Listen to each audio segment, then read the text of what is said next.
है? औरंगजेब का कब्र खोदने के लिए ये लोग नहीं डरते, औरंगजेब के पीछे भागने वाले लोग हैं, ये मुद्दे को भटकाने वाले लोग हैं। लेकिन इतिहास जो ज्योतिबा फुले, जो सावित्रीबाई फुले ने जो इतिहास हमारे सामने रखा है, जो सच्चाई को सामने रखा है फुले मूवी के द्वारा, तो ये लोग डरते हैं। क्यों जरूरत पड़ गए थे ज्योतिबा फुले को, सावित्रीबाई फुले को 2 साड़ी ले जाने के लिए? जवाब दो ना, उसको रूबरू क्यों नहीं हो रहे हो? क्या गोबर नहीं फेंका गया था? क्या इतिहास नहीं गवाह है इसका? क्या तुम लोगों ने उस टाइम उस विधवा जो महिलाओं का तुम बाल काट के क्या तुम गंजा नहीं कर देते थे? क्या इतिहास नहीं गवाह है इस बात का? क्या इतिहास गवाह नहीं है कि ज्योतिबा फुले जो है उन्होंने अनाथ आश्रम बनाए, उन्होंने विधवा का रहने के लिए आश्रम बनाए? क्या ये इतिहास नहीं है? क्यों इतिहास से रूबरू नहीं हो रहे हो? फिल्म का विरोध केवल ब्राह्मण कर रहे हैं, ऐसा क्यों? इसीलिए तो कर रहे, क्योंकि ब्राह्मण ने सब कुछ कर रखा है। ब्राह्मण जो है वही लोगों ने तो पढ़ने के लिए रोका था। आप एक बात बताइए, भीमराव अंबेडकर को, ये ज्योतिबा फुले के जो काम है वो अंबेडकर जी ने बढ़ाया आगे, ठीक है? तो रोका किसने? दलितों के आगे झाड़ू किसने बांधा था? पीछे झाड़ू किसने बताया? मटका किसने बांधे थे? आप बताइए, यही तो लोग थे ना। पेशवा राज में थे ना, तो वहां पर कौन थे? ब्राह्मण लोग ही तो थे। और कौन थे? आप एक इतिहास के पीछे चला दिए, आपको सब कुछ पता चल जाएगा।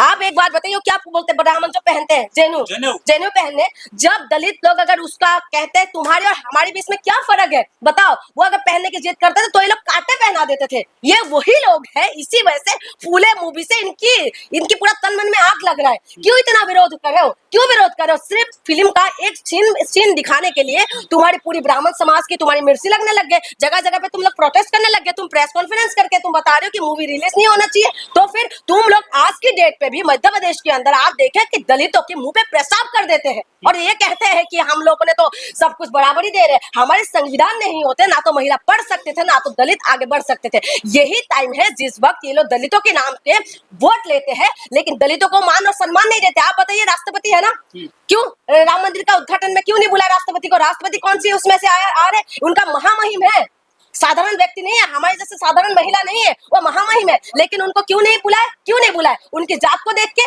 उनकी धर्म को देख के, उनको क्या देख के तुमने नहीं बुलाया? इनकी अभी भी ये वक्त है जिस वक्त हम लोग कहते हैं ना कि हम लोग आगे बढ़ गए, हमारे देश आगे बढ़ गए। देश में अभी भी जाति धर्म में हम लोग उलझे हुए। क्यों तुम घोड़ी पे नहीं चढ़ने देते हो दलितों को? क्यों तुम बैंड नहीं बजाने देते हो? क्यों तुम डीजे बजाने में तुम्हारी मिर्ची लग जाते हैं? क्यों तुम ये दिक्कत करते हो? तुम आज दलित महिलाओं के साथ रेप करके तुम छोड़ देते हो और उसके बाद इंसाफ मांगते तो तुम क्यों सवाल उठाते हो कि ये नीचे जात की महिला है? क्यों तुम्हारे सोते टाइम तुम लोगों को शर्म नहीं आते?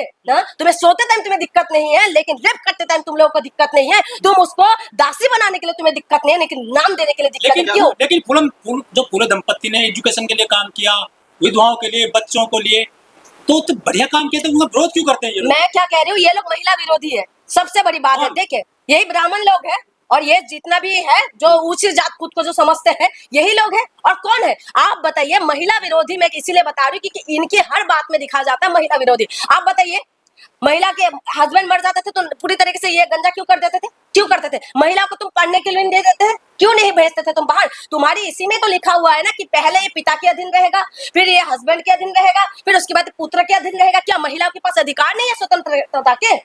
ये महिला पूरी तरीके से महिला विरोधी है। आज एक जितना भी चिल्ला के बोले ना कि नहीं महिला को तो हम सम्मान दे रहे, लेकिन महिला को सम्मान कहाँ दे रहे हो तुम लोग? ब्राह्मण ने देश को मजबूत किया है, ग्रंथ पढ़े हैं उन्होंने ज्ञान बांटा पूरी दुनिया में, आप उनका विरोध कर रही हो। मेरी बात सुनिए, मैं सारी ब्राह्मणों का नहीं कर रही हूँ, मैं उन ब्राह्मणों का कर रही हूँ जो फुले मूवी का विरोध कर रहे हैं। क्यों विरोध करें आप? पूरी ब्राह्मण समाजों को अगर हम बोले तो ये गलत है, लेकिन उनमें से बहुत सारे लोग हैं जो विरोध कर रहे हैं। क्यों विरोध कर रहे हो आप? ज्योतिबा फुले, सावित्रीबाई फुले ने ऐसा क्या काम किया जिसकी वजह से तुम्हें मिर्ची लग रहा था? उन्होंने उन महिलाओं के लिए आश्रम बनाया था जिन महिलाओं को विधवा होने के बाद उनको शांति से नहीं जीने दे रहे थे, हस्बैंड मर जाते थे। वो महिला क्या है, इधर उधर ठोकर खा के जीते थे। पहले तो तुम लोग उनको पूरी तरीके से, जो उनका सुंदरता होता है, जो बालों, जो हमारी जो शान है, महिलाओं को जो बाल सबसे ज्यादा खूबसूरत होता है, तुम पहले बालों को उड़ा देते थे। उसके बाद तुमने क्या करा, उन महिलाओं को अकेले जीने नहीं देते, तुम उनके साथ बलात्कार करते थे, तुम उनके साथ गंदे काम करते थे, और उसके बाद जब महिला प्रेग्नेंट हो जाते थे तो तुम घर से बाहर निकाल देते थे।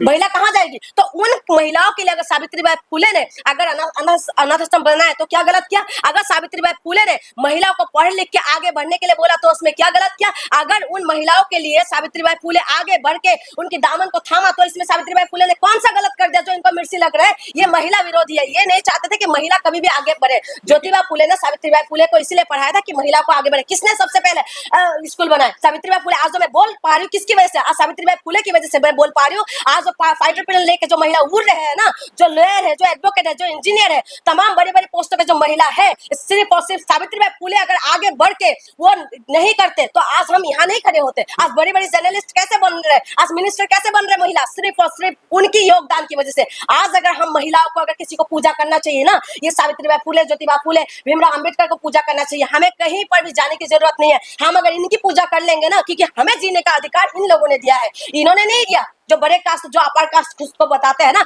ये हमेशा दबा के रखने की कोशिश करते हैं। लेकिन हिंदू धर्म में मनुस्मृति से चलते हैं सारी चीजें। मैं हिंदू धर्म में मनुस्मृति चलते हैं? हमारे देश संविधान से चलेगा, मनुस्मृति से चलेगा? बताइए ना। प्रतिमा है जयपुर हाई कोर्ट में मनु की, कोर्ट में प्रतिमा है, वो सारी चीजों को हटा देना चाहिए। देखिए मैं एक बात बताऊं, ये देश और सिर्फ संविधान से चलते हैं। संविधान के द्वारा ही सबको अधिकार मिला है और संविधान की शपथ खा के ये लोग बड़े बड़े पद में बैठते हैं। इस देश के अंदर जो आप बोल रहे हो ना, अब मैं कौन सी बातों को सच्चाई मानूं? बताइए। यही देश के अंदर माँ दुर्गा को पूछते हैं यही लोग, माँ उसको काली को पूछते हैं। मैं असम से आती हूँ, वहां पर कामाख्या माता की मंदिर है, वहां पर कामाख्या माता की कौन सी पार्ट को पूछते हैं ये लोग, गूगल करके देख ले। उसके बाद आप बताइए, जब तुम पूजा करते हो, उस माता की पूजा करते हो, उस पार्ट का पूजा करते हो, लेकिन उसके अंदर तुम जो लोहे का रॉड डाल देते हो, लेकिन तुम लोग बोलने वाले में से कोई नहीं आते। बताओ क्या हम इनको क्या माने? ये किस चीजों को मानते हैं ये लोग? ये सिर्फ बोलने के लिए है। ये सिर्फ ये कहते हैं कि मनुस्मृति के लागू करो, मनुस्मृति के द्वारा चले, तभी महिलाओं को नीचे दबा के शोषितों का संविधान ने अधिकार दिया, गरीबों को अधिकार दिया, महिलाओं को अधिकार दिया। संविधान है तो हम लोग है, अगर संविधान नहीं रहा ना आप रहेंगे ना हम लोग रहेंगे।